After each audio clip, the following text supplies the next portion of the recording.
Okay, my take on the new changes, right?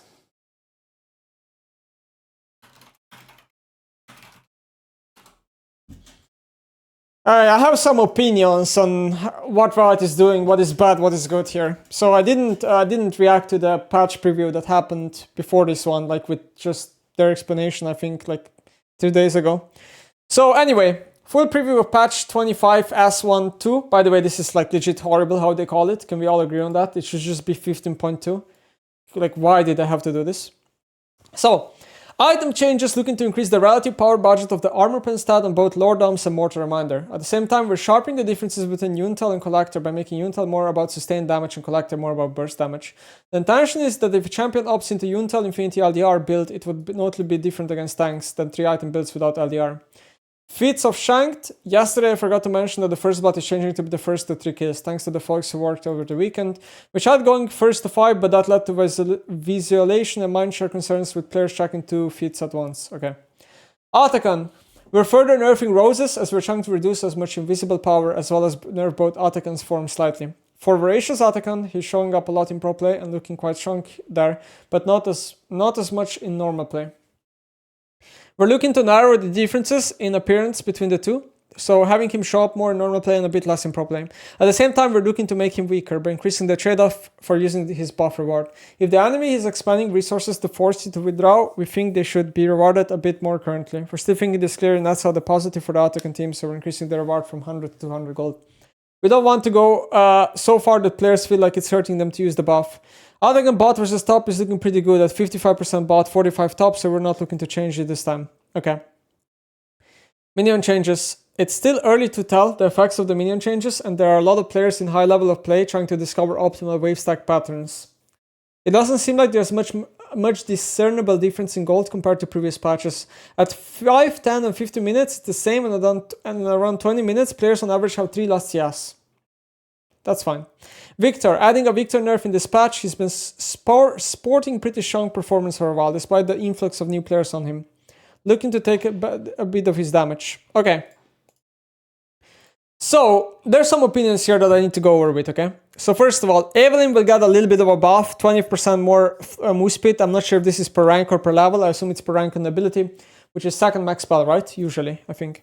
And then our AP ratio goes up to 0.75, which I think was the old number. This was before the nerf to Evelynn. So yeah, Evelynn does suck. However, and I know her win rate is really bad and stuff, so there's no surprise they're buffing here. I watched Freak's video, and Freak stated that Assassins lost between 1% win rate because of Domination tree losing Eyeball Collection. So every Assassin champion is losing basically like 18 AD or 30 AP or whatever, right? And he said that they're either gonna buff them systematically up or they're gonna buff champions individually. Probably a mixture of both. Evelynn obviously deserves a buff, but I mean, the problem with Evelynn is just that she's very toxic to play against, and even though this buff is not enough to make her come back, for sure not, right? I just think long term, I mean, I probably speak for everyone besides the Evelynn players, that the game is just better when Evelynn is bad, in a way, like when she's not played. Because she's just very toxic to play against. It's just not a good experience to play against the champ because of like perma-stealth mechanic. It's kind of like Yuumi, probably same reasoning, but instead of stealth, it's like the degenerate pattern of just being on top of someone. So then Mastery, I saw some discussion on Mastery that Freak is maybe gonna buff Crit Mastery again because they buffed him last time and didn't do anything, which no surprise, I literally said it won't do anything because nobody builds Crit E anyway. Crit items are terrible and on hit is just better, but yeah. AD growth up by 0.3, bonus AD ratio up by 0.5 or whatever. Well, won't really do anything. I mean 0.05. Won't really do anything. Again, he's getting here at most like 0.5% win rate, if anything, and I think his win rate is around 50% right now in like low MMR. He's low MMR skew champ. Won't do much, but just like just some stats, whatever. Malzahar W damage now updates for live void links when Malzahar levels up. Dual tip updated to show full damage. So this is like whatever. This is quality of life. Won't do anything. Malzahar is actually a really high win rate right now in low MMR for like low MMR players. So I wouldn't be surprised if they're actually gonna nerf him maybe in some time in the future if his win rate goes up more.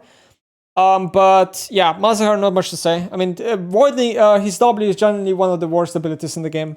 Like, Malzahar, out of every league champ, has the worst pets in the game, I think, by far. But yeah, the champ doesn't function with W.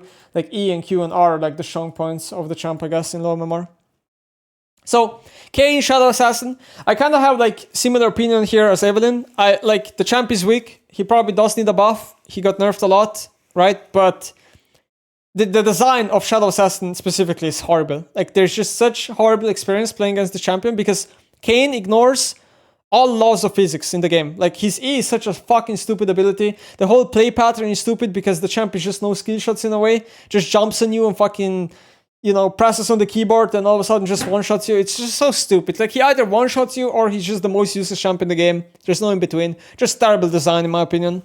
Smolder, Q now scales with critical strike damage. So that's gonna be nice, I guess. Yeah, sure, with Infinity Hatch, but the problem here is that I don't see Smolder building Infinity Hatch ever. So this is essentially useless.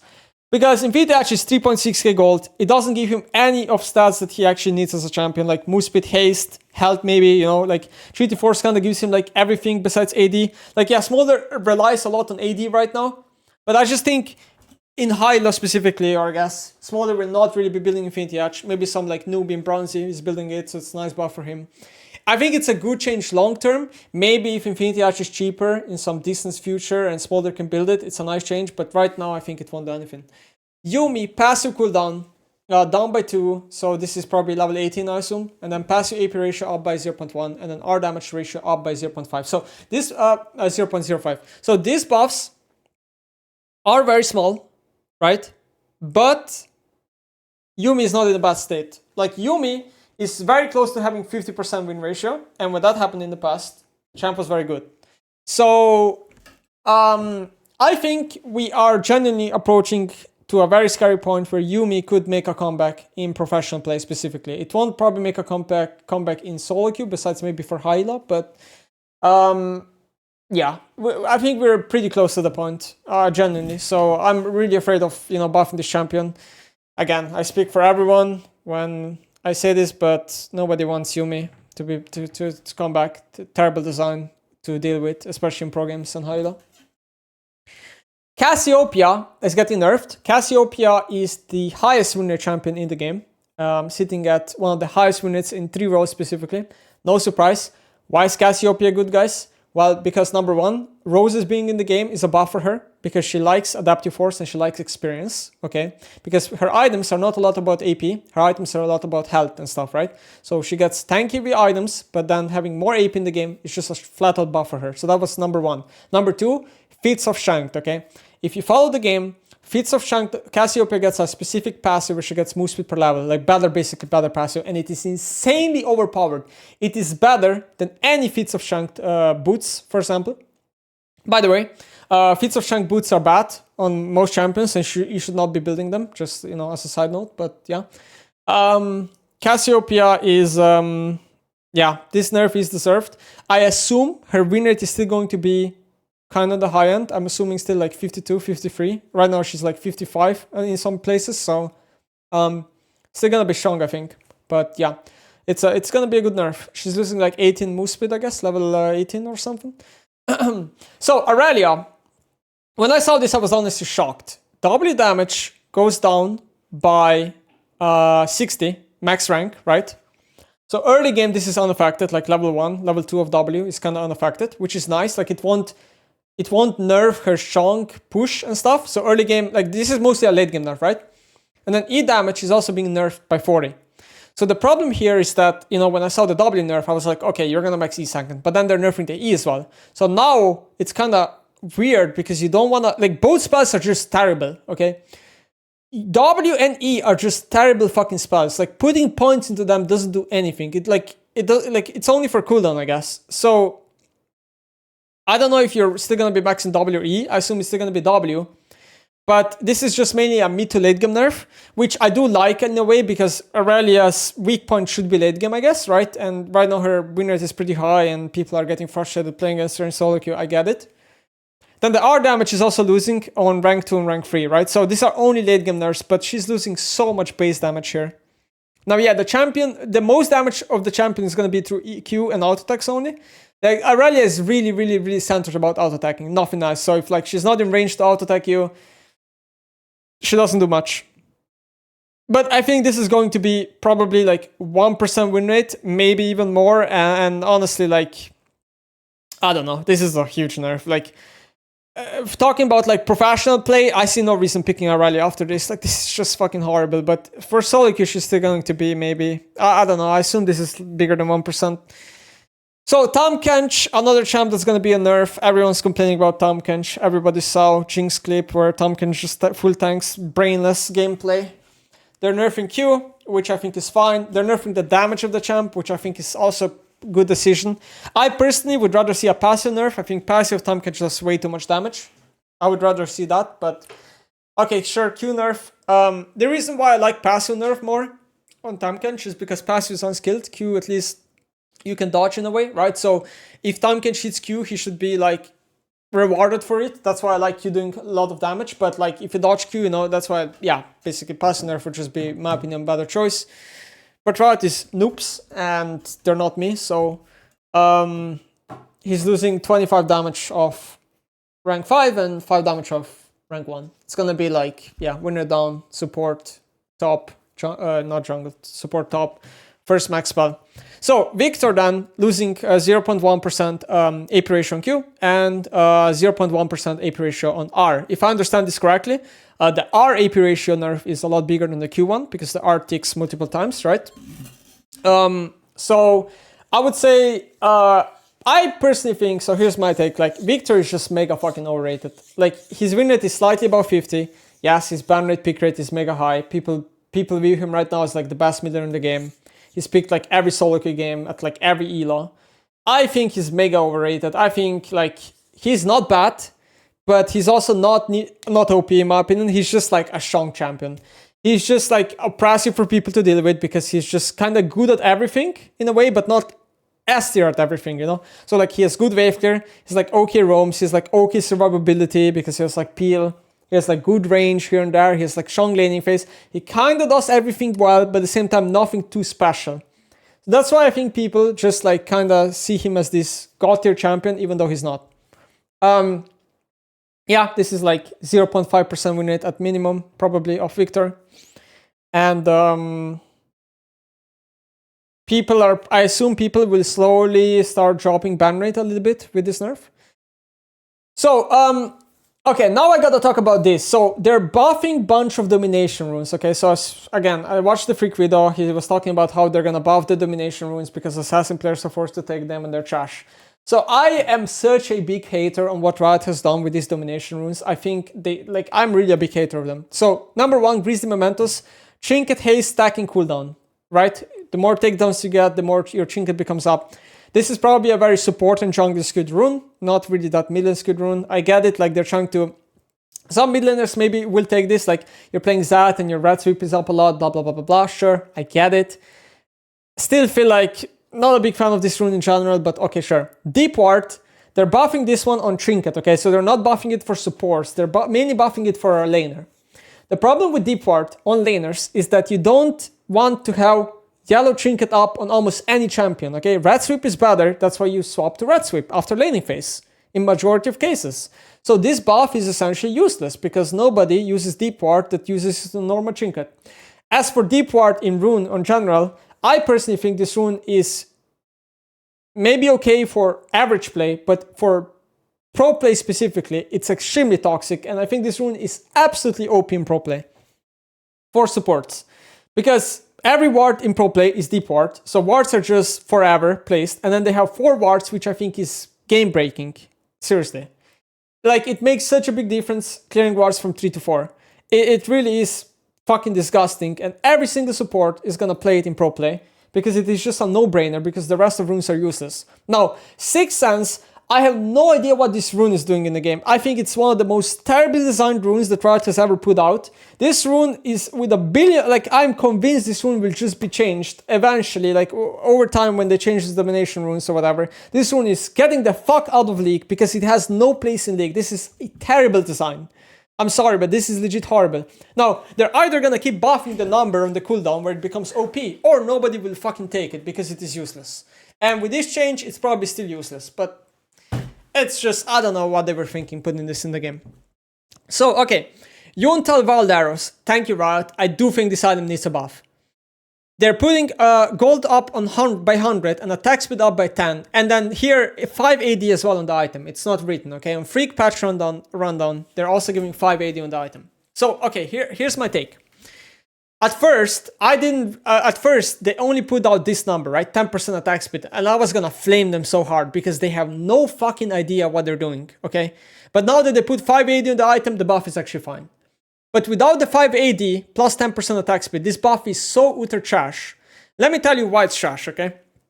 So, the reason why it's trash is because ADC items are so mega expensive that you actually don't want items to be more expensive. It's like insane. Even though cost-wise, it's better to have 10% attack speed than 100 gold up, the items are so expensive, man. ADC is already such a dogshit class, and they already need to spend like 9k gold to get to 2 items. Why are we putting up the price, man? They're bankrupt already. They can't get to any items. And then, now with 5 AD being there, the item is fine. Like, sure, you're paid 100 gold up. That's gonna be okay. And then the all DR buff, right? They're also the reason why attack speed buff is kind of like underwhelming, because at first they wanted to give it 5 AD, then they changed to 10 attack speed, then they gave both of the buffs together. The reason why attack speed buff was alone without the AD buff was underwhelming is because a lot of champions don't need attack speed. Attack speed in League right now is generally one of the worst stats in the game. Champions that even should be incentivized to build attack speed are skipping attack speed items to just stack only AD and crit, because it is just, these stats are just a lot better. So for example, if you're Jinx, right, and you get 10% more attack speed than Jinx, it won't matter that much because you already get so much attack speed via Q. And if you're not Jinx, then you're probably not buying Yuntal Wild Arrows because the item was terrible, right? And even in Jinx, like Collector outperforms in a lot of cases. So like, anyway, where we're getting to the point is that this item is just giving too little stats. I'm glad Riot is buffing it. Now the buff is fine by giving it 5 more AD and 10 attack speed. It's gonna be a good item, but yeah, they almost messed up. So okay, Blood Roses. I have a lot of opinion on this too. So they're nerfing the base XP of battle. They're nerfing the adaptive force per stack minimum from 39 to 34, right?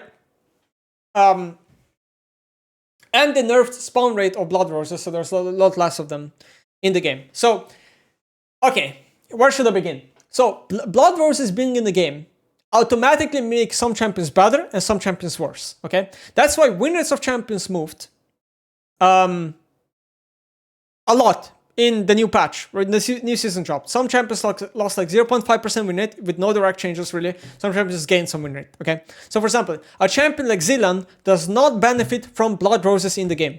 He gains nothing with them. He does not care about the access experience because by level 13 he's full build. And he does not care about AP because he doesn't scale with AP. While let's say on the counterpart, a champion like Kayle benefits, and that's why her win rate went up last patch. Okay, when the new season came up. Or Vladimir or something, because they care about XP, they care about adaptive force, okay? So that's the first thing. Blood Roses make some champions better, make some champions weaker.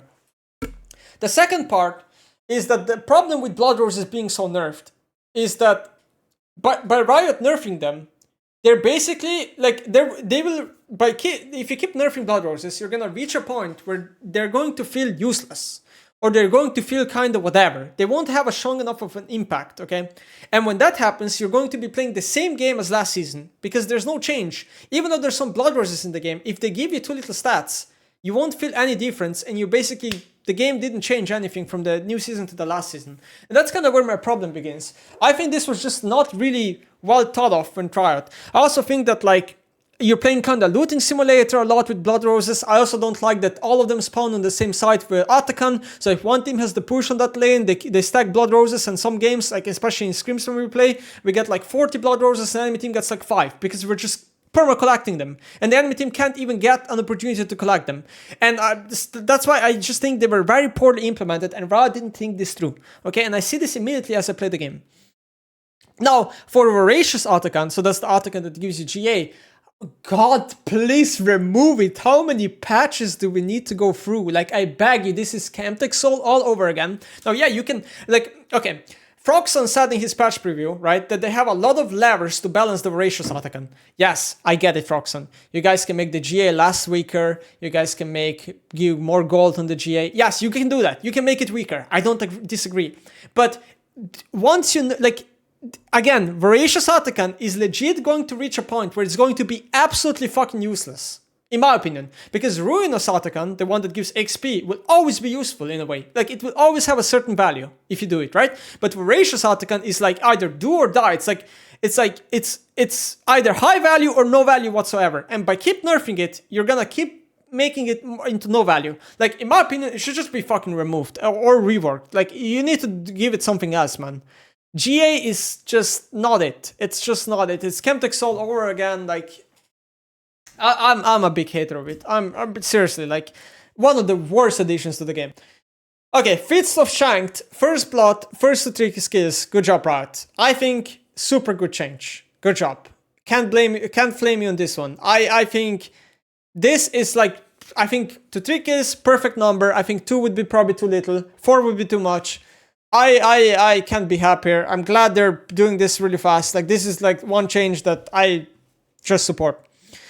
So Voracious Atakhan is going to become a little bit more frequent, which, I don't know. Like, as a player, I prefer Ruinous Atakhan every time. So, like, I think by making Voracious Atakhan become more frequent, it's probably also going to make it so in pro play it's going to be more frequent, because pro play is probably going to have less kills than solo queue, full stop. So I definitely see this as a balance issue, right? Riot is trying to make it kind of like 50-50 between them, right? But in pro play, I think Voracious is going to probably spawn a lot more.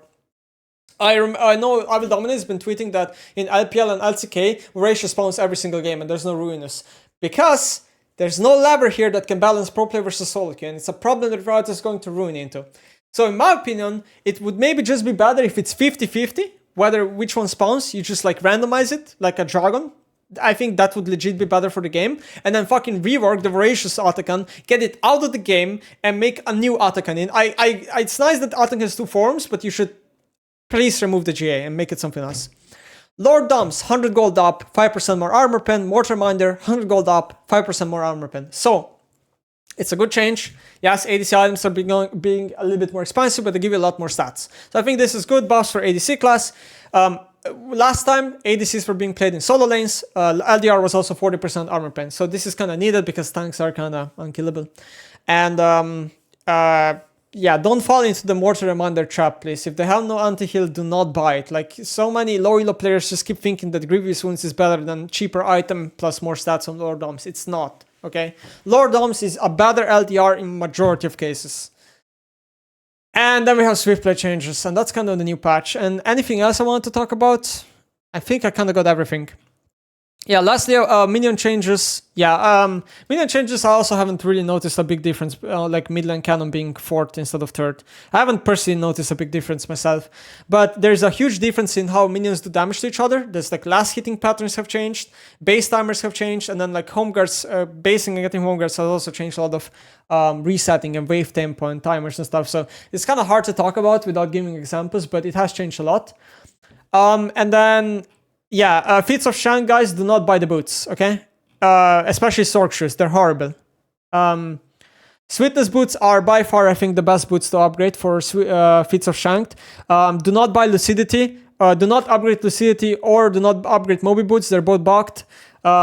Sweetness boots are fine sometimes, especially if you're not like delaying your second item or third item by much or whatever. It kind of depends on the champion you're playing as well. Don't upgrade Sork shoes, they're fucking horrible. Tabe and Mercs are usually not worth upgrading either, as well. Yeah. Basically, Feats of Strength tier 2 boots are, tier 3 boots are mostly all a scam. It's not good to upgrade them, because you delay your third item by 750, and you don't get a lot of stats out of it. And so yeah, Feats of Strength as an objective is kind of overrated. People mega overrate, because you get like 2 more magic pen via Sorks, or like 5 more moose pit on the boots, right?